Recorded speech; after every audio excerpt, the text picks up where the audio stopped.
Crop chapter का अगला जो टॉपिक है basic practices of crop production. Crop production में कई सारे टॉपिक्स को हम क्रमबद्ध रूप से देखने वाले हैं। उसमें हम पहला टॉपिक देख रहे हैं एग्रीकल्चरल प्रैक्टिसेस। पहले मैंने डिफाइन करा है एग्रीकल्चरल प्रैक्टिसेस को, several activities undertaken by farmers over a period of time for crop production are called agricultural practices. Crop के प्रोडक्शन में कई सारे स्टेप्स होते हैं, उन सारे स्टेप्स को, सारी एक्टिविटीज को मिलाकर हम क्या कहते हैं, एग्रीकल्चरल प्रैक्टिसेस। उन प्रैक्टिसेस को, सारी एक्टिविटीज को एक जगह लिस्टिंग किया गया है, जिसको हम वन बाय वन समझने की कोशिश करेंगे। जो पहला है प्रिपरेशन ऑफ सॉइल।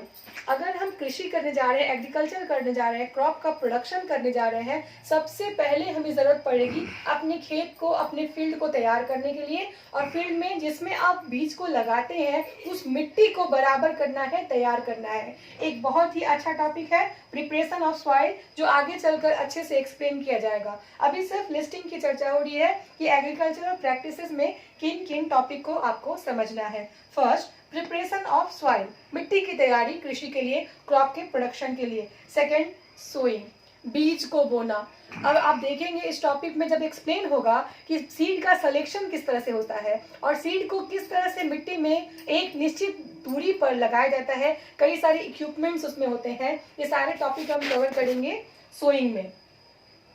थर्ड है एडिंग मैन्योर एंड फर्टिलाइजर। जैसे हमारे बॉडी को न्यूट्रिएंट्स की जरूरत पड़ती है, न्यूट्रिशन की जरूरत पड़ती है, प्लांट्स को भी एक्स्ट्रा न्यूट्रिएंट्स की जरूरत पड़ती है, सप्लीमेंट्स की जरूरत पड़ती है, जो दो रूप से दे सकते हैं, एक नेचुरल मैन्योर और एक आर्टिफिशियल मैनमेड फर्टिलाइजर। इसको हम जब पढ़ेंगे तो एक्सप्लेन करेंगे। फोर्थ है इरिगेशन, वेरी इंपॉर्टेंट। पौधों को पानी की जरूरत पड़ती है, हिंदी में इसको सिंचाई बोलते हैं। हम कैसे कैसे हम वाटरिंग करेंगे प्लांट्स का, क्रॉप्स का, कौन से पैटर्न हम देखेंगे, ट्रेडिशनल मॉडर्न पैटर्न देखेंगे, उसको हम बता रहे हैं इरिगेशन में। Now protecting from weeds. Extra weeds को हम कैसे डिफाइन करते हैं, the undesirable plants are known as weeds. कई बार हम जब खेती करते हैं तो मेन क्रॉप के साथ कुछ एक्स्ट्रा खरपतवार, घास उग जाते हैं, उसको हम उस अनडिजायरेबल प्लांट्स को वीड्स कहते हैं। इससे कैसे हम अपनी फसल को बचाएं, इसको कैसे हम निकालेंगे, इसको कैसे अपनी फसल को बचाएंगे, वो हम कवर करेंगे प्रोटेक्टिंग फ्रॉम वीड्स में।